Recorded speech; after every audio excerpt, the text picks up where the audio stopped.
Really? Tapos ilang taon ka na dito sa Saudi, kuya? Kung pupigilan mo, nasa 2024. Oh, 24 years na dito sa Saudi. Morning mga ka-OFW. Ayun. At saka magkape muna, kape muna ako dito sa Indian ano to. Tapos may nakita akong kabayan sa fish market. Nakita ko, tapos nag-usap kami. Tapos binigyan ko siya ng isda kasi marami yung nabili kong isda sa halagang 50 real. 50 real yung isda na nabili ko. Tapos bininta ko pa yung kalahati. Eh si kabayan nakita ko na wala siyang isda, eh binigyan ko. Pero meron siyang pusit na binili. Eh wala kasi doon din siya bumibili sa sa tumpok-tumpok din. Pero wala na kasi, wala nang mabilan kaya ganon. Siguro. Kaya binigyan ko siya ng isda at kasama ko ngayon at ang ano pa doon ay taga-Aklan din pala siya. Ito si Kuya. Daha. Yon, shout out sa iyo, kabayan. Yan. Ano pangalan mo, kabayan? Tuto. Toto. Yon. Taga si Dasor. taga Dahasur, taga Aklan Manggaliimaw.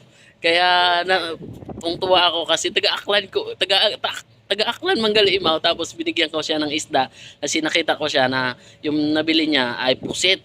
Kasi doon lang wala na. Wala nang mabili. Tapos ilang taon ka na dito sa Saudi, kuya? Kung pupigilan mo, nasa 2024. Oh, 24 years na dito sa Saudi. Si Kuya Toto, taga Aklan.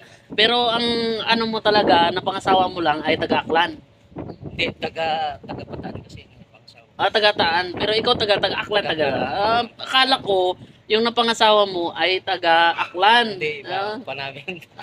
Taga Aklan ka taga at saka sa taga Daha, Galiimaw, Kaya taga lang Daha. napunta ng Bataan, Oo. taga Bataan na pangasawa. Kaya ang liit ng mundo kaya na ano ako kasi minsan lang ako nakaka-encounter ng taga-Aklan din, ng kapwa ko, taga-amin. Kaya gano'n na-amaze ako. Sabi ko magkape muna kami.